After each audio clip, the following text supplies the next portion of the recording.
La citante église épouse Parole Tabernacle par son représentant Georges Chilingue assigne au tribunal de paix de Kinshasa-Ngalima les cités Bouléo, Antoine Louvezo, Mami Ngoyo, Christian Kisweme et Stella Kankonde pour escroquerie.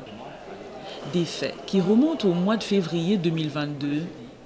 Le cité Bouléo aurait usé de la qualité de commissionnaire en complicité des cités Antoine Louvezo et Mami Ngoyo pour la vente d'une parcelle à la citante, l'église épouse Parole Tabernacle, représentée par Georges Chilingue, avec la participation des citants Christian Kisweme et Stella Kankonde, tous deux agents de Equity BCDC.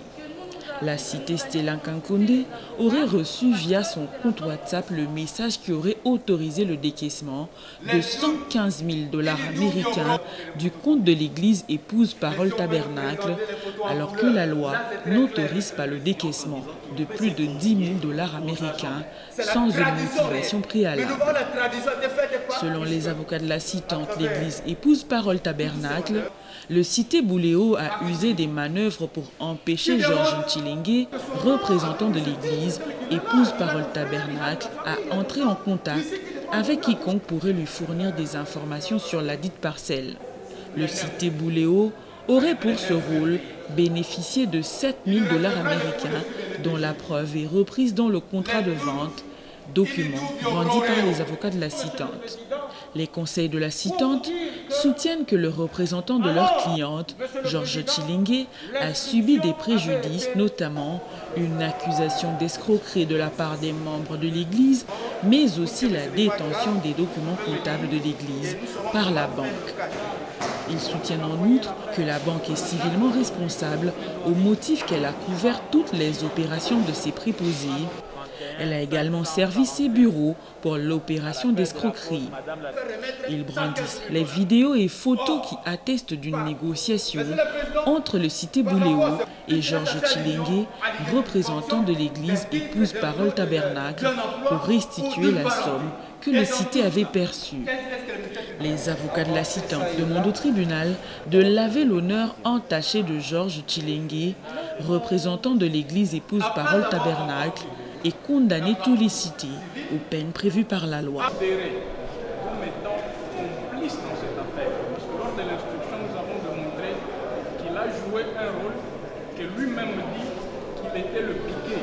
Et il explique ces termes en disant que le piquet, c'est quelqu'un qui est sur place devant la parcelle pour pouvoir recevoir le potentiel victime. Et c'est ce rôle-là qu'il a joué. C'est lui qui s'est pointé pour pouvoir empêcher le pasteur à entrer en contact avec quiconque pouvait lui donner des informations précises sur cette parcelle. Et nous avons démontré avec les documents ici que pour avoir joué ce rôle-là, un rôle très capital, M. Bouléo a bénéficié de 7 000 $, qu'il a le jour suivant même acheté une parcelle, une voiture de marque X. Le contrat de vente vous avez été brandi et il y en a au dossier. Pour certains membres, notamment des incrédules, ils ont dit que c'est les pasteurs qui avaient escroqué cet argent pour pouvoir vivre avec sa famille. Mais pour d'autres qui étaient fidèles, c'était resté pour l'appuyer. Voilà pourquoi, Monsieur le Président, le pasteur vous saisit aujourd'hui afin que son honneur qui avait été entaché soit lavé. Le deuxième préjudice, c'est que, à ce jour, la banque détient les documents comptables de l'Église. Or, vous le savez, Monsieur le Président, autant que moi, que le ministère de la Justice, à travers la direction des cultes et associations à laquelle nous sommes affiliés, effectue des contrôles trimestriels. Et aujourd'hui, je dois vous avouer que le pasteur est dans l'impossibilité de produire ce rapport parce que la banque, en maître, garde, mieux confisque les documents de l'Église qu'il avait à l'époque demandé pour l'évaluation. Les avocats du Cité Bouléo, pour leur part, contestent les faits mis à la charge de leurs clients et affirment que leur client a fait des aveux sous les effets de la torture. Ils soutiennent qu'il n'existe aucune chaîne juridique entre le Cité Bouléo et Georges Tchilengue, représentant de leur cliente, l'église épouse Parole Tabernacle. Les conseils du Cité Bouléo soutiennent en outre que leurs clients ne figurent pas sur les photos rendues par la partie citante. Leurs clients ne devraient pas être poursuivis pour les mêmes faits que les autres cités. La première raison du doute, Monsieur le Président, qui doit profiter au prévenu. D'abord, l'inexistence d'une vinicure muriori liant le prévenu à la partie civile. Puisqu'en matière d'escroquerie, il faut c'est l'acte civil qui est l'acte déclencheur de cette infraction. Mais c'est nulle part. Nous avons demandé à la partie civile de nous prouver l'acte de vente en original. Ils ont refusé, ils savent que la vérité est là. Nous avons que la photocopie. Donc l'inexistence d'une chaîne juridique, vous l'avez dit, qui existe entre les prévenus, vous l'êtes aussi présent, et la partie civile. Ça, c'est la première raison du doute. Deuxième raison du doute, comme vous allez le constater, les photos prises lors de la remise de fonds attestent que les prévenus Bouléo ne figurent même pas. Il n'a pas touché à l'argent.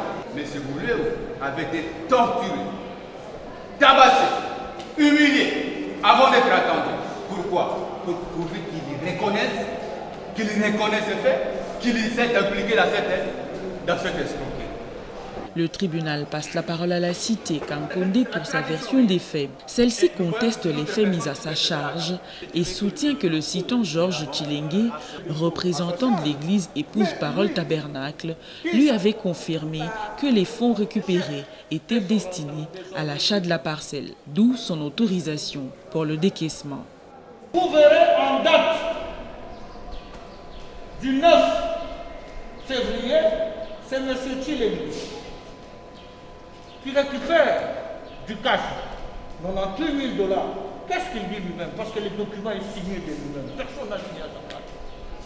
Il dit ceci, destination des fonds à sa parcelle. La banque avait le devoir et l'obligation de vérifier cela. Beaucoup d'éléments qui sont présentés sur le document sont des faux. Ils sont en train d'apporter des fausses déclarations.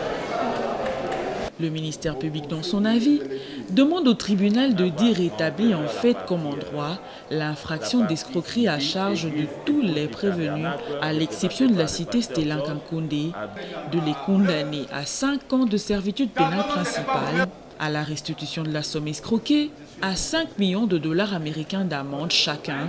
Quant à la banque civilement responsable, elle doit réparer les fautes commises par son préposé, le cité Christian Kisueme, condamner la banque aux frais d'instance et ordonner la restitution de tous les documents de la partie citante détenus par la banque. Monsieur le Président, je pense, j'ai dit ce que je pouvais dire à ce sujet. Par ce motif, Monsieur le Président, s'il plaît à votre tribunal de dire, en fait, comment on voit l'infraction d'escroquerie, à charge de tous les prévenus, sauf Madame Stella Kankoro Mupinai. Condamné à tous les prévenus ici présents, Monsieur le Président, à 5 ans de servitude pénale principale, les condamnés à la restitution de la somme escroquée, condamner tous les prévenus à chacun à 5 millions d'amende. À défaut de paiement de cette somme, ils subiront 3 mois de peine subsidiaire. Les condamnés aux frais d'instance calculés tarif plein. À défaut, subiront encore 3 mois de contrainte par rapport. Quant à la banque, le civilement responsable, il doit répondre des fautes commises par son proposé qui est le chargé mobilier de la banque. Condamner civilement la banque au délit équitable et aux frais d'instance. Monsieur le Président, de demander à la banque de la restitution de tous les documents de la partie citante retenue par la banque. Si vous le faites, ça sera justice. J'ai dit aujourd'hui. Après avoir entendu toutes les parties et l'avis du ministère public, le tribunal clôt le débat, prend la cause en délibéré pour se prononcer dans le délai de la loi.